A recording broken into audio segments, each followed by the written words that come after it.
ተመልሰን መተናል። ክብራን ተመልካቾቻችን ዛሬ አዲስ ቀን እንግዲህ የሀገር ጉዳይ ዋና አጀንዳ አድርገን ልንቀጥል የወደድነው ግብርናው ነው። በተለይ እንግዲህ ኢትዮጵያ ዋና የኢኮኖሚ መሰረቷን ግብርና ላይ አድርጋ የቆየች ቢሆንም ያን ያህል ግን ምርትና ምርታማነቷ አድጎ በዓለም አቀፍ ደረጃ ተወዳዳሪ ሳትሆን ቀርታለች። ይህ ደግሞ እንደ ሀገር ያሳጣን በጣም ብዙ ነገሮች አሉ። በተለይ ደግሞ የምግብ ሉዓላዊነትን ከማረጋገጥ አንጻር ከፍተኛ የሆነ ክፍተት እንዳለብን ነው እንግዲህ የሚታየው። ጠቅላይ ሚኒስትር ዶክተር አብይ አህመድ በአንድ መድረክ ላይ እንደተናገሩትም አሁንም በሬና ገበሬው እያልን ያለ ነው። ነገር ግን ዘመን በደረሰበት ቴክኖሎጂ ልክ መጓዝ ባለመቻላችን በግብርናው ዘርፍ ማግኘት የሚገባንን ሀብቶች ሳናገኝ ቀርተናል።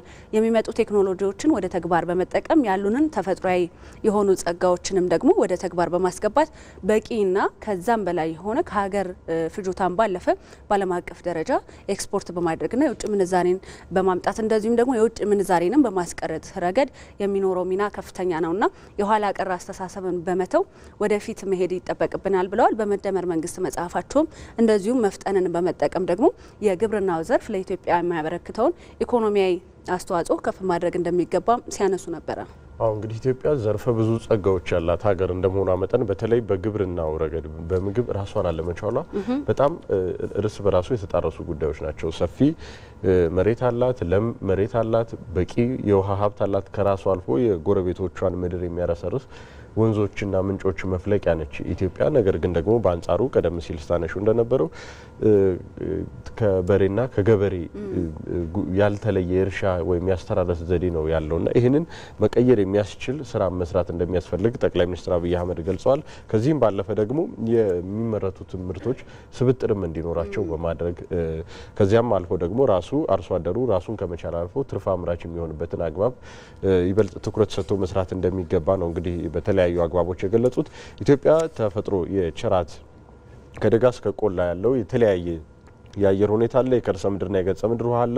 ሀብታም ነች። በዚህ ረገድ ሰፊ ለም የሆነ የእርሻ መሬትም አላት። ሆኖም ግን ለግብርና ምንም ያልጎደላት የግብርና ገነት ሊያስብላት የምትችል ሀገር መሆኗን ነው እንግዲህ የግብርና ባለሙያዎችም የሚገልጹት። ታዲያ ይህንን ጸጋዋን ወደ ኢኮኖሚዋ እንዲገባ የሚያደርግ ብቁ ፖሊሲ ከተግባር ጋር ማዋሃድ እንደሚያስፈልግ ሲገለጽ ነበር። ይህንን ባለመከናወኑ ምክንያት ለረጅም ዓመታት ባለበት ሲረግጥም መቆየቱን ነው እንግዲህ ጠቅላይ ሚኒስትር አብይ አህመድ በመደመር መንግስት መጽሐፍ ላይ ያሰፈሩት። የግብርናው ዘርፍ የኢትዮጵያን ኢኮኖሚ በዘላቂነት የማሳደግና የኢኮኖሚ መዋቅራዊ ሽግግርን እውን የማድረግ ሚናም ድርብ ሚናም እንደሚኖረውም ጭምር ነው እንግዲህ እሳቸው ሲገልጹ የነበረው። ቀደም ብለን ስናነሳው እንደነበር እንግዲህ እንደ ሀገር የምግብ ሉዓላዊነትን የማረጋገጥ የሚያስፈልገው ደግሞ የውጭ ምንዛሬ ማስገኘት እንዲሁም ደግሞ ለኢንዱስትሪ ተቋማት በቂ ግብዓት የማቅረብ ለሌሎች ዘርፎች ምርቶች ገበያቸው የስራ እድል የመፍጠር ግቦችን ለማሳካት በትኩረት እየተሰራ እንደሚገኝ ነው እንግዲህ ሲገለጽ የነበረው። በዚህም እንግዲህ ባለፉት ዓመታት የሀገር በቀል ኢኮኖሚ ማሻሻያ ግብርናን ከቁልፍ የኢኮኖሚ ምሰሶዎች አንዱ በማድረግም የተሰሩ የግብርና ሽግግር ስራዎች ግብርናውን ወደ እድገት ጎዳና ማንቀሳቀስም ጀምረዋል። ከዚህ በተጨማሪም እንግዲህ ምርትና ምርታማነትን የሚያሳድጉ ደግሞ አዳዲስ የአመራረትና የመሬት አያያዝ ዘዴዎችም እንዲተዋወቁ ማድረግም ጠቃሚ ስለመሆኑ በተደጋጋሚ ሲነሳ ይስተዋላል። እንግዲህ ዘመኑ የደረሰበትን የአስተራረስ ዘዴ እውን ለማድረግ ደግሞ በዘርፉ የተሰማሩ ትላልቅ ኩባንያዎች ጥረቱን እውን ለማድረግ በአዳዲስ የቴክኖሎጂዎች የታገዘ ድጋፍ መስጠታቸው የማይተካ ሚናም እንዳለው ይጠቀሳል። በተለይ በግብርናው መዋቅራዊ ሽግግር የምርት ስብጥርን ማብዛት አንዱ ነው። በመደመር መንግስት ፍልስፍና እንግዲህ እንደሚገለጸው መታረስ የሚችል መሬትን ሁሉ በማረስ የምርትን አይነት መጨመር ለኢኮኖሚው እድገት ቁልፍ መስፈንጠሪያ እንዲሆንም እየተሰራበት እንደሆነም ይገለጻል። ይህንን ጉዳይ እንግዲህ በዛሬው የአዲስ ቀን የዜና መሰናዷችን የሀገር ጉዳይ አጀንዳችን አድርገን ነው በስፋት እንመለከተዋለን። ይህንን ጉዳይ እንግዲህ እንግዳ ጋብዘንም ቆይታ የምናደርግበት ይሆናል። ከዛ በፊት ግን የተሰሩ ጥንቅሮች አሉ፣ እነሱን ወደ እናንተ እናደርሳለን። ኢትዮጵያ ከፍተኛ አቅም እያላት ነገር ግን ለዘመናት የሚፈለገውን ውጤት ሳታገኝ ከቆየችባቸው ዘርፉ አንዱ የግብርናው ዘርፍ ነው። አሁን ላይም የበጋ ስንዴ፣ የሌማት ትሩፋት ምርታማነትን የማሳደግ ላይ የተጀመሩ ስራዎች ከትንሽ መጀመርና በትልቅ በማሰብ የወደፊት እጣ ፈንታዎችን እየጻፈች ትገኛለች። በመደመር መንገድ መሻገሪያ ስልቶች በሆኑት የፈጠራና ፍጥነት መንገዶች ከኋላ ቀርነት አዙሪት ለመላቀቅም ይህ ጅምር ተስፋ ሰጪ መሆኑን ጠቅላይ ሚኒስትር አብይ አህመድ ገልጸዋል። ወይንሸት ደጀኔ ነች ዘገባውን ያሰናዳቸው።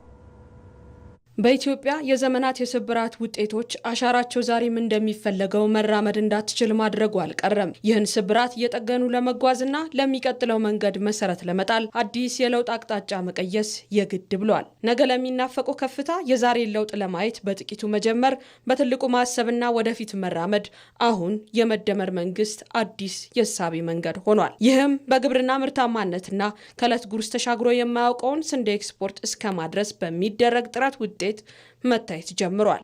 መስራት መሰረት መጣል የምንፈልግ ከሆነ በእኩል መሮጥ ይኖርብናል።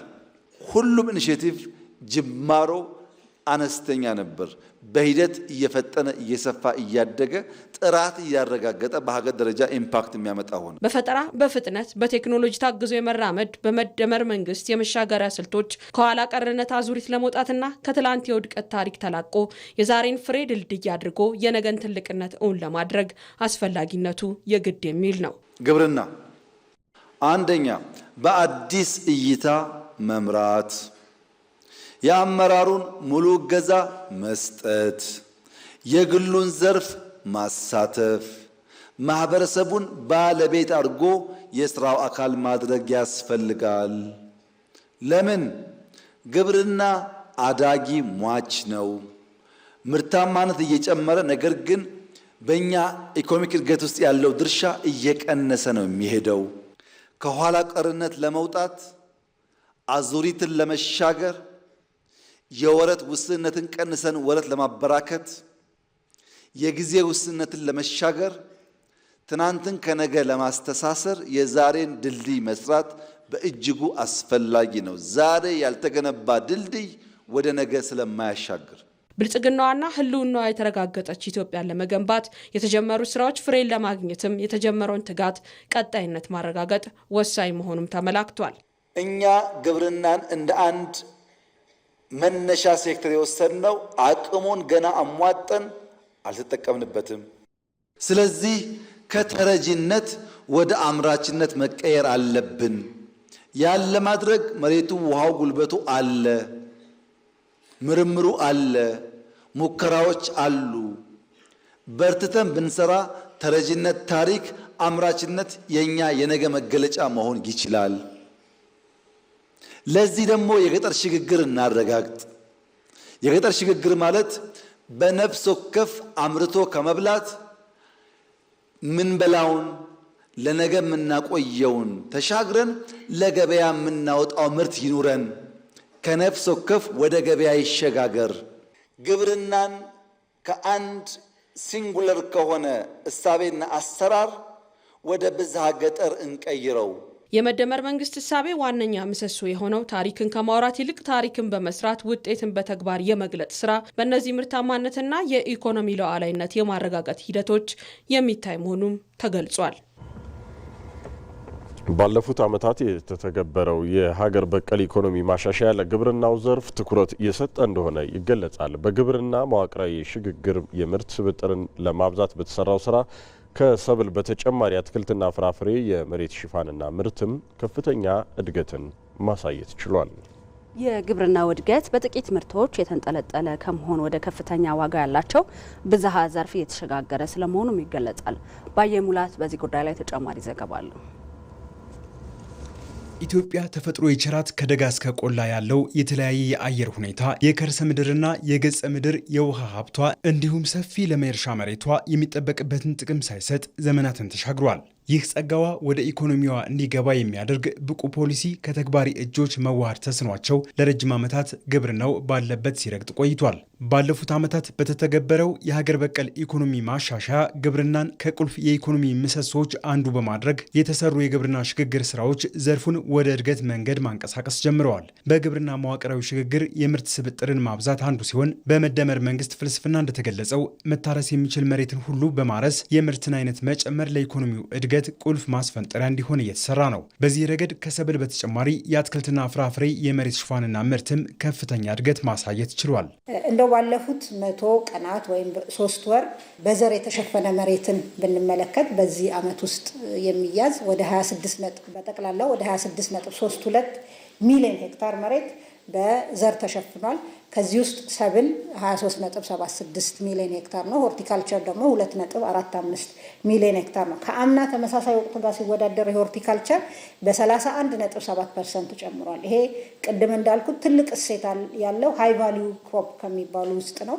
በጂዲፒም ላይ ኢምፓክቱ ትልቅ ነው። ከዛም ባሻገር በአርሶ አደሮች ገቢ ላይም ትልቅ አስተዋጽኦ አለው። በ2017 በጀት ዓመት የግብርናው ዘርፍ በ7.3 በመቶ ያደገ ሲሆን በያዝነው በጀት ዓመት 7.8 እንደሚሆን ተተንብየዋል። እድገቱ በጥቂት ምርቶች ብቻ የተንጠለጠለ ከመሆን ወደ ከፍተኛ ዋጋ ያላቸው ብዝሃ ዘርፍ እንዲሸጋገርም ያስቻለ ሆኗል። ምርቱ ከማደግ ባሻገር ግብርና ውስጥ መዋቅራዊ ለውጥ እየተካሄደ ነው ያለው። ግብርናችን እንግዲህ ሃይ ቫልዩ ክሮፕስ ወደሚሉት እየተሸጋገረ ስንዴን፣ ሩዝን፣ የቅባት እህሎችን፣ ሆርቲካልቸር እነዚህ ሃይ ቫልዩ ክሮፕስ ናቸው። ከእርሻ አኳያ በዛ መልኩ እየሄደ ቢሆንም በሌላ መልኩ ደግሞ እነ አሳ፣ ማር፣ አጠቃላይ ላይቭ ስቶክ ለጂዲፒ ያለው ኮንትሪቢዩሽን በእጅጉ እያደገ መጥቷል ማለት ነው። የማያበቅሉ መሬቶች ምርት እንዲሰጡ ከማድረግ ባለፈ የግብርናውን ምርት አይነቶች ለማብዛት በተደረገው ጥረትም በአጭር ጊዜ ለኢትዮጵያ አፈር አዲስ የሆኑ የገበያ ምርቶችን ማምረት መጀመሩም የግብርናው እድገት አመላካች ነው። ሰብል ብቻ አያዋጣንም። ሆርቲካልቸር ላይ ትኩረት ተሰጥቷል። ካካኦ ማለት ቾኮሌት የሚሰራበት ተክል ነው። ቴፒ ምናልባት ከሄዳችሁ አንዴ ልታዩ ትችላላችሁ። ከዛ ካካኦ ዝርያ እኛ ካካኦን አምርተን ቾኮሌት ሰርተን አሳይተናል። ይሄንን አሁን ማስፋት ነው። ቴምራውን ኢትዮጵያ ውስጥ አላመረትንም እንጂ በጣም የሚስማማው አየር አፋር ውስጥ ነው። በጣም በቃ ለቴምር አንደኛ አየር። ግን እኛ አይደለንም ዋና አምራቾች። ዋና አምራቾች እነ ፓኪስታን ናቸው፣ እነ ኢጅፕት ናቸው፣ እነ ግብጽ። እኛ ግን የበለጠ ማምረት እንችላለን። አፋር ላይ በኢትዮጵያ አሁን ለግብርና የተሰጠው ትኩረት የኢኮኖሚ እድገቱን የሚያጸና የበለጸገችዋን ኢትዮጵያ ከሚሰሩ አንጓዎች አንዱ መሆኑንም ነው ማየት የሚቻለው። ግብርና ላይ የተመረኮዘ ኢኮኖሚ ያላቸው አገሮች ኢኮኖሚያቸው አይናወጥም። እነ አሜሪካ፣ እነ ብራዚል አሁን የሚናወጥ ኢኮኖሚ አይደለም። ግብርና መሰረቱን ከጣልክ የሚናወጥ አይደለም እና ለግብርና የተሰጠው ትኩረት በጣም ትልቅ ነው ኢትዮጵያ ውስጥ። አሁን ደግሞ ትልቁ የማዳበሪያ ፋብሪካ ኢትዮጵያ ውስጥ ያው እየተቋቋመ ነው። ይሄ ደግሞ ለኢትዮጵያ በጣም ብሩህ ተስፋ የሚሰጥ ነው። ኢትዮጵያ ከተረጅነት ወደ አምራችነት የምታደርገው ሩጫ ከግቡ እንዲደርስ ትርፍ አምራች አርሶ አደርን መፍጠርና ለሁሉም የግብርና ምርቶች እኩል ትኩረት መስጠት እንደሚገባም ጠቅላይ ሚኒስትር አብይ አህመድ ተናግረዋል። ግብርናን ከአንድ ሲንጉለር ከሆነ እሳቤና አሰራር ወደ ብዝሃ ገጠር እንቀይረው። ግብርና ማለት እንስሳትም አሳም የባዮጋዝ ኢነርጂም መልታይ ዳይሜንሽናል አክቲቪቲስ ያሉበት መሆን ይችላል። ግብርና ሲባል በሬና ገበሬ ብቻ አይደለም። ከዛ ያለፈ ሚና እንዲጫወት ማድረግ ይቻላል። በግብርናው ዘርፍ የተያዘው የልማት እቅድ እውን እንዲሆን የተቀረጹ ፖሊሲዎችን ከተግባር ጋር ማገናኘት ደግሞ ወቅቱ የሚጠይቀው ትኩረት ነው። ጥንቅሮቹን ተከታትለን ተመልሰናል። እዚህ ጉዳይ ላይ ቆይታ ልናደርግ ወደናል። እንግዶችን ጋብዘናል። እንግዳችን ዶክተር ሲሳይ ደመቀው በአዲስ አበባ ሳይንስና ቴክኖሎጂ ዩኒቨርሲቲ የግብርናና የውሃ ሀብት ምህንድስና መምህርና ተመራማሪ እዚያ ሸጎሌ ከሚገኘው አዲስ አበባ ስቱዲዮ አብረውን ማብራሪያ እየሰጡን ቆይታ የሚያደርጉ ይሆናል። ከወደ ጅማ ስቱዲዮ ስናቀና ደግሞ በጅማ ዩኒቨርሲቲ የግብርና ተመራማሪ የሆኑትን አቶ ገዛኸኝ በሬቻ እናገኛቸዋለን። እርስዎንም ስለ ጊዜዎትም ስለ ሀሳቦትም ቀድመን እናመሰግናለን። አብረን ምን ቆይ ይሆናል። ቀዳሚ ጥያቄያችንን ወደ እርስዎ እናድርግ ዶክተር። እንግዲህ በኢትዮጵያ ለረጅም ዓመታት ኢኮኖሚዋ በግብርና ላይ የተመረኮዘ ሆኖ እያለ ተጨባጭ ውጤት ግን ማስመዝገብ አልተቻለም እና ይህ ኢኮኖሚዋን ከዓለም ጋር ተወዳዳሪ ማድረግ ሳይቻል የቆየበት ዋነኛ ምክንያቶች ምንድን ናቸው ማለት እንችላለን? አመሰግናለሁኝ። በጣም ጥሩ ጥያቄ ነው። እንግዲህ አንድ ነገር ውጤታማ ለመሆን የሚያስፈልጉ ብዙ ፕሮሰሶች፣ ሂደቶች አሉ። እርግጥ ነው በተፈጥሮ ሀብት በጣም የታደልን ነው። የሀገራችን የቆዳ ስፋት፣ ሰራተኛ የህዝብ ብዛታችን በጣም ትልቅ ነው። የውሃ ሀብታችን በጣም ትልቅ ነው። የዝናብ መጠናችንም እየተለዋወጠ በአየር ንብረት ለውጥ አንዳንድ ጊዜ ቢያስቸግረንም ሲወዳደር ጥሩ ሀብት አለን። ግን ያንን ወደ ተወዳዳሪ ወደሆነ ምርት ሳናወጣ የቆየንበት ብዙ አይነት ምክንያቶች አሉ። ከመሬት አያያዙ ጨምሮ ከአጠቃቀማችን ጨምሮ የሰላም ማጣታችን በተደጋጋሚ ውስጣዊ ሰላም የለንም። በድሮ ጊዜ ደግሞ ከውጭም ጥቃት ይደርስብን ነበርና ያን ተከትሎ ነው ያለው። እንደ ዝም ብሎ ከመሬት አጠቃቀም ጋር እንኳን ብናይ የመሬት እንትን በየጊዜው እየተበጣጠሰ ለቤተሰብ ለልጆች እየተከፋፈለ በደንብ ምርታማ ለማድረግ የማይቻልበት በተለይ ቴክኖሎጂን ለመጠቀም አስቸጋሪ የሚሆንበት አንዳንዴም ለብጥብጥ በቤተሰብ ደረጃ እንኳን ለብጥብጥ ለመሬት ለጭቅጭቅ ለመካሰስ እንደ መፍትሄ እንደ እንትን እየሆነ የሚሄድበት መሬት መያዝ ራሱ ዋስትና ማጣት ምክንያቱም አንድ መሬት በተለይ የአፈሩን ልምላሜ ለመጠበቅ የረጅም ጊዜ ስራ ይጠይቃልና አንድ የመሬት ባለቤት የሩቅ ጊዜውን አስቦ የቤተሰቡን ሁሉ አስቦ የመሬት ልምላሜውን እንዳይራቆት እንዳይሸረሸር መጠበቅ ካልቻለ አሁንም ተወዳዳሪ የሆነ ምርት ማምረት አንችልም። ሌላ ብናይ የምናመርተው ነገር ከእጅ ወዳፍ ነው። ለምሳሌ አንድ ከ3 ዓመት በፊት ባለ መረጃ መሰረት ገበሬው ያመረተውን ወደ 90% ራሱ ነው የሚመገበው። ለራሱም በቂ አይደለም እንኳን ለገበያ ሊያቀርብ ማለት ነው። ከእጅ ወዳፍ የሆነ ምርት ነው። በጣም ምርታማነቱን መጨመር አልቻልንም። ያለንን መሬት ሙሉ በሙሉ ማረስ ወይም ግብዓት ተጠቅመን በጣም ብዙ ምርት በዓለም ይመረት የነበረውን ያህል ማምረትም አልቻልንም። አሁን ቅድም ሲነገር እንደነበረው ግብርና በጣም ብዙ ዘርፈ ብዙ ነው። አሳው፣ ዶሮው፣ እንስሳቱ፣ ወተቱ፣ ስጋው ከአዝርትም ስንሄድ በጣም ብዙ ይሄን ሁሉ ማምረት እየቻልን የምናመርታቸውና ለጥቅም የምናውላቸው ከዛ ውስጥ ደግሞ በጣም ጥቂቶች ናቸው። ይሄ ሁሉ አንድ ጋራ ሆኖ በዛ ላይ ደግሞ እንዳጋጣሚ ሆኖ እንኳን ትንሽ ሰላም አግኝተን መንግስትና ህዝብ ተረባርቦ ምርት በጣም ማምረት ስንችል ደግሞ የገበያው ሁኔታ በጣም ዝብርቅርቆ ይወጣ ነው። አሁን እኔ በተወለድኩበት አርሲ ስራ የምትባል ቦታ እንኳን ገበሬዎች ዘንድሮ በጣም ብዙ ሽንኩርት አምርተው ቢያንስ ከ50 ብር በላይ በኪሎግራም ካወጡ በኋላ አሁን እየተሸጠ ያለው 20 ብር ነው። የሚቀጥለው ለማምረት አይበረታቱም ማለት ነው። እነኛ ገበሬዎች እንደገና 3-4 ዓመት እንትናቸው ይወድቃል ያንን ለማንቀሳቀስ። አሁን ግብርና በጣም ግብአት የሚፈልግ ነው። ብዙ ብር ይዞ የሚሰራ ነው። እንደ ድሮ እጅና እግር ይዞ የሚሰራ አይደለም በአሁኑ ወቅት ያለው ግብርና። ስለዚህ ኢኮኖሚያቸው የሚወድቅ ከሆነ ዋስትና የማያገኙ ከሆነ ደግሞ ለማምረት አይበረታቱም ማለት ነው እና መሬቱም ይጎሳቆላል። እና እነኚህ በጣም ብዙ የሆኑ የብድር ማጣት ዘለቄታ የሆነ አጠቃቀም እንዲኖር የማድረግ የመሬት ራሱ የትኛው ጋር ምን እናምርት በጣም ተዳፋታማ የሆነው ቦታ ላይ አትክልት ፍራፍሬ ማምረትን እየቆፈርን ገብስ ስንዴ ነው የምንዘራው። ውሃውንም ዘሩንም ይዞት ይሄዳል። ብዙ ቦታ ነው በግብርና ምርምርም ላይ ስሰራ ቆይ ስለነበር በተለይ ወሎ አካባቢ የሰራሁበት ብዙ ቦታ ላይ በጣም ተዳፋታማ የሆነው ላይ ሰው ወገቡን በገመድ ታስሮ ሁሉ ቆፍሮ ገብስ የሚዘራበት ቦታ አለ እና ያን ጋር በተያያዘ ባለሙያዎች ግን ድጋፍ አያደርጉም። የግብርና ያለው አቅሙ የዛን ያህል ነው ተደራሽነቱ። አሁን እንደውም 3 ባለሙያ በቀበሌ ሁሉ ተመድቦ ነበር የነበረውና ባለሙያው ሲኖር ግብአቱ ይጠፋል። እንደገና ደግሞ እርስ በርስ ተመካክረን ብዙ ጊዜ ነው የሚወስደው። ስለዚህ ለግብርናው በቂ ትኩረት አልተሰጠውም ነበር ማለት ነው። ትኩረት አልተሰጠውም ማለት ሊከብድ ይችላል። ግን ትኩረቱና ስራው የተመጋገቡ አይደሉም። ይጀመራል፣ ይቆማል። የሆነ ቦታ ሄድና ወይ ሰላም ይጠፋል፣ ይቆማል፣ ወይ ሰው ይነሳና ወደ ሌላ ይሄዳል። የፖለቲካው ወጥ አለመሆን ችግር አለ። እነኝ ሁሉ ይደማመሩና ሄድ መለስ ስንል ራሳችንንም መመገብ የሚያቅተን ደረጃ ላይ እየደረስን አንዴ ጥሩ እንሆናለን፣ አንዴ ደግሞ እንወርዳለን እና በዚህ የተነሳ ያው እዛው ጭቃ ላይ እንዳለ መኪና ነው እየተንፈራፈርን ያለ ነው። ግን የተፈጥሮ ሀብታችን ሁሉ ነገር ጥሩ ሆኖ እያለ ብዙ ማንሳት ይችላል። ግን እነኚህ ዋና የሆኑ ነገሮች ናቸው። መልካም ዶክተር፣ ወደ እርስዎ ተመልሰን እንመጣለን። ወደ ጅማና አቅናና አቶ ገዛኸኝ በዛይሉ። አቶ ገዛኸኝ ቀደም ሲል እንግዲህ ዶክተር ሲያነሷቸው የነበሩትን ሀሳብ ሲከታተሉ ነበር። እንግዲህ ኢትዮጵያ የተፈጥሮ ጸጋ ባለቤት ነች እንላለን። ግን ጸጋዋን በመጠቀም ከድህነት ለመውጣት የጀመረችው መንገድ ደግሞ ምን ያህል የረጅም ጊዜ መገለጫዋ የሆነውን በተለይ የተረጅነት ታሪክን ከመቀየር አንጻር ምን ማድረግ የሚያስችል ነው ይላሉ? አመሰግናለሁ። እንግዲህ አንቺም እንዳልሽው ኢትዮጵያ በጣም ብዙ ጸጋዎች አሏት። እነዚህን ጸጋዎች ወደሚፈለገው ቀይራለች እና የሚፈለገውንም አምጥታለች ማለት አይቻልም። ምክንያቱም ቅድምም ወንድሜ ሲያነሳም እንደነበረው እንደ ሀገር ለግብርና የተሰጠው ትኩረት በሚፈለገው መልኩ ነው ብዬ አላምንም። ምክንያቱም ግብርና ያው ሌሎች ያደጉ ሀገሮችን በምናይበት ጊዜ ግብርና መሰረት ነው። ለዛ መሰረት ለሆነው ግብርና የተሰጠው ትኩረት በጣም አናሳ ከመሆኑ የተነሳና በግብርና ውስጥ ደግሞ ከፍተኛ ተዋናይነት ያላቸው አካላት በጋራ አለመስራታቸው ይሄ አሁን ለነበርንበት ለረጅም ዓመት አዙሪት ውስጥ ነው የቆየ ነው። ነገር ግን እንዳነሳሽው ጠቅላይ ሚኒስቴሩም ቅድም ባሰማችሁንም እንዳስቀመጡት ጥሩ ጅምሮች አሉ። እነዚህ ጅምሮች በጣም አስደማሚ ናቸው።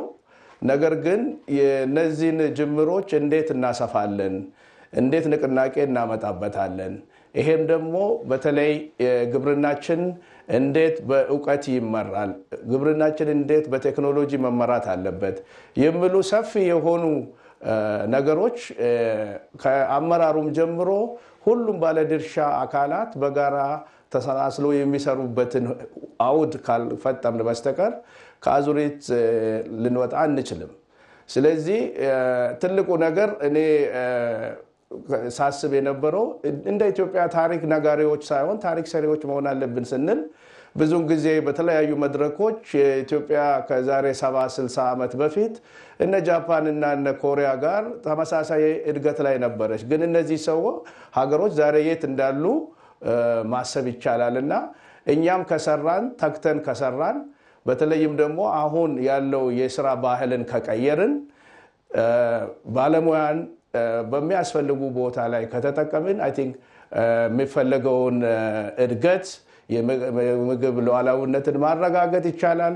ከዛም በላይ ደግሞ ምርትና ምርታማነትን በማሳደግ ለሌሎች መትረፍም ይቻላል እና ለግብርና የተሰጠው ትኩረት እኔ እንደ ሀገር በጣም አስፈላጊ ነው። ነገር ግን ጅማሮ ቆንጆ ነው፣ ግን ብዙ ከኛ ይጠበቃል የሚል አመለካከት አለኝ። ይሄን ደግሞ እያንዳንዱ አካላት የሚጠበቅበትን ከተከናወነ የስራ ባህላችን ከተለወጠ አሁን እኔ በጣም ደስ ከሚሉኝ ነገሮች ውስጥ ኢትዮጵያ በዓመት አንዴ ብቻ የምታመርት ሀገር ነበረች። ግን አሁን የበጋ ስንዴ ሌሎችም ውሃችንን በመጠቀም ጅማሮዎች ጥሩ ናቸው። ይሄንን ቀምረን ወደ ሌሎቹ የሰብል አይነቶች የአትክልትና ፍራፍሬ ከቀየርን ኢትዮጵያ ያለምንም ጥርጥር ወደ ምግብ ሉዓላዊነት የሚታደርገውን ሽግግር የምናረጋግጥ ይሆናል። ይሄም ብቻም ሳይሆን እንግዲህ ሁሉም ያደጉ ሀገሮች ከግብርና ተነስቶ ነው ወደ ኢንዱስትሪ ራሳቸውን ያሸጋገሩት። ስለዚህ ግብርና ደግሞ ኢንዱስትሪን ለማሸጋገር ከፍተኛ ሚና ይጠበቅበታል። ይሄንን ሚና እንዲጫወት ሁሉም አካላት መረባረብ አለባቸው ብዬ ነው ማምነው። ይሄም ደግሞ ይሳካል የሚል እምነት አለኝ እንደ አንድ የግብርና ባለሙያ።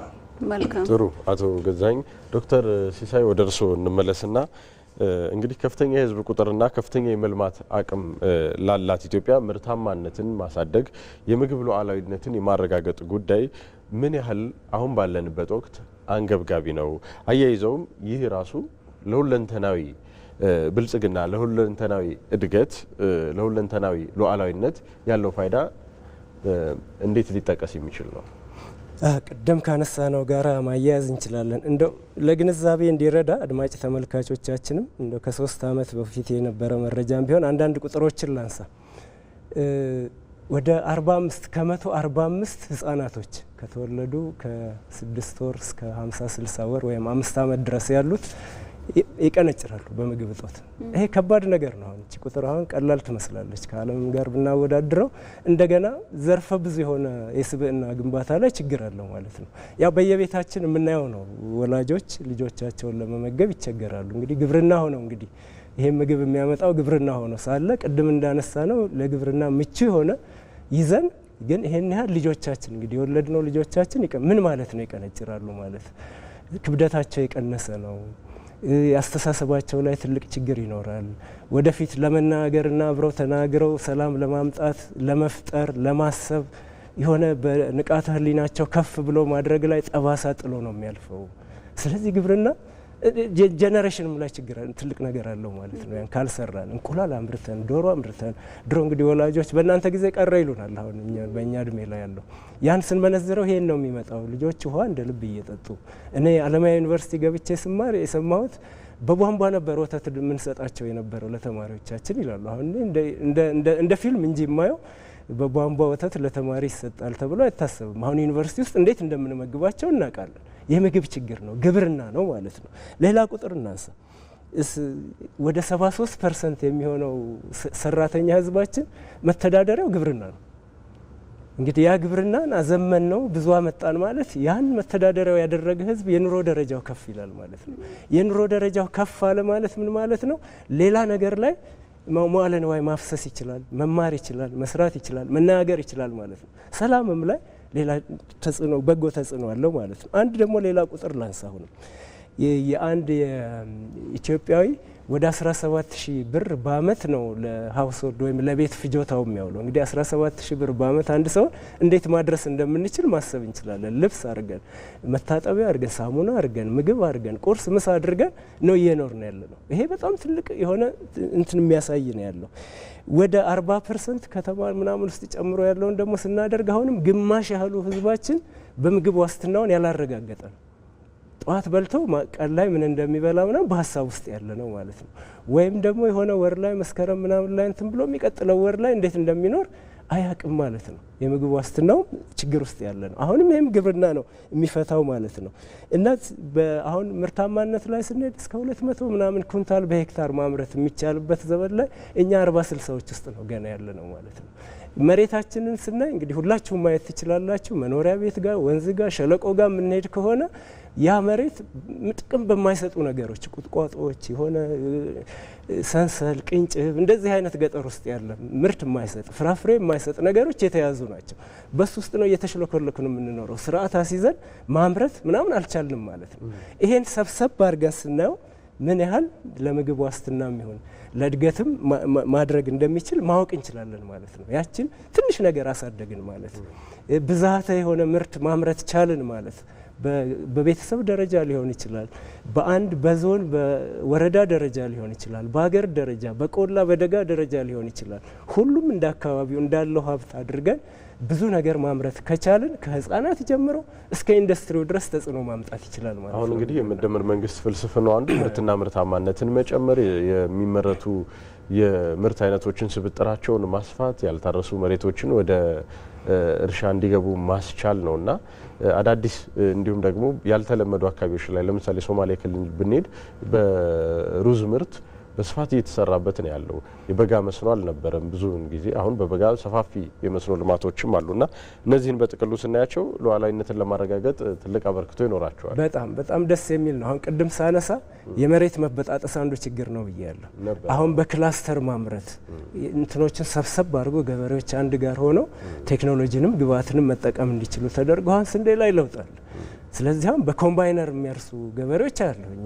ያን የተበጣጠሰውን አንድ ጋር ሆነው በህብረት በመሆን በክላስተር ያርሳሉ። አሁን እንዳልከው ግብርናችን ለዘመናት ያቸው የክረምት ላይ 3 ወር ስራ ላይ ብቻ ነው ሰው የሚሯሯጠው። እሷን ካጣን አመቱ ሙሉ ችግር ላይ ነው። የበጋ መስኖ አሁን የበጋ የመስኖ ስራ ሲሄድ በየሸለቆ እንደው አሁን ከተማ ውስጥ እንኳን የምትሄድ ቆሻሻ ውሃ ሁሉ ጎመን ምናምን ሆና እንድትመጣ ማድረጉ ላይ ሲኬድ አሁን ቅድም ላልነው መፍትሄ እየሰጠን ነው ያለ ነው ማለት ነው። በዛ መቀጠል ከቻል አሁንም ቅድም እንዳነሳው በብዛት ይሄ ከፍታ ቦታ ላይ ነበር አሁን ግብርና በጣም የነበረው። አሁን ወደ ቆላው ወደ ሶማሌ ክልል ወደ አፋር ስንወርድ እዛ ደግሞ በጣም ለም የሆነ መሬት አለ። ከተራራ ላይ ተንደርድሮ የሚሄደው በመሬቱም ላይ ይሁን በመሬት ውስጥ ተንደርድሮ የሚሄደው ውሃ ያለን በብዛት እዛ ቆላማ ቦታ ላይ ነው ያለው። እሱን አሁን ይሄ ፓስቶራል በምንለው ወይም ደግሞ በከብት እርባታ ላይ በዛ ላይ ነበር አሁን ስንሰራ የነበረው። አሁን ማምረትም ስንጨምርበት ምን አደረግን? ብዝሃተ ምርት እየጨመርን ነው ያለ ነው ማለት ነው።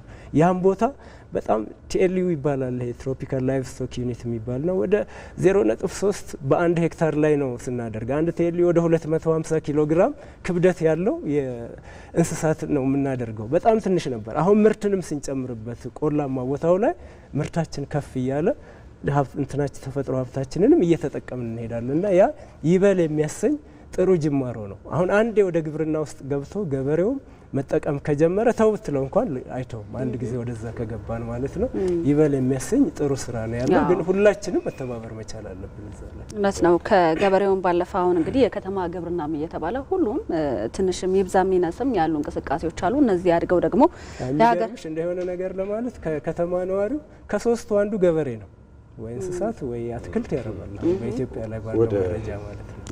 መልካም ነው። እንግዲህ የመጨረሻ ጥያቄ እናርገው አቶ ገዛኸኝ ለርሶ ምርትና ምርታማነትን በማሳደግና የኢኮኖሚ ሉዓላዊነትን ከማረጋገጥ አንጻር እንግዲህ ምን ድረስ የሚያስኬድ ነው የሚለውን እስኪ ትንሽ ጠቅላላ አድርገው ማብራሪያ ይስጡልን። አመሰግናለሁ። እንግዲህ እንደተባለው የምርትና ምርታማነትን ማሳደግ ምንም ጥያቄ ውስጥ የሚገባ ነገር አይደለም። ምክንያቱም እንደ ሀገር በተለያዩ የፕሮዳክቲቪቲ መጠናችን በጣም ዝቅተኛ ላይ ነው ያለው። ነገር ግን አሁን በተጀመሩ አንዳንድ ኢኒሼቲቮች እነዚህ ጅማሮዎች ማሳደግ እንደሚቻል ያሳዩበት ሁኔታ አለ። ይሄንን ደግሞ በስፋት የምርታማነትን ማሳደግ እንግዲህ አንዱና ዋናው የግብዓት አጠቃቀም ነው። ግብዓት ስንል እንግዲህ ለአምራቹ የሚያስፈልገውን ዘመናዊ የተሻሻለ ዘር ከማቅረብ አንስቶ የመዳበሪያ እንግዲህ እንደ ሀገር ተወሰነ ቁጥር ለመጥቀስም ያህል ለምሳሌ በሳብሳሃራን አፍሪካ ብንወስድ በኢትዮጵያም በሄክታር በጣም ጥቂት ከ30 ኪሎ ግራም የማይበልጥ መዳበሪያ ነው እየተጠቀምን ያለ ነው።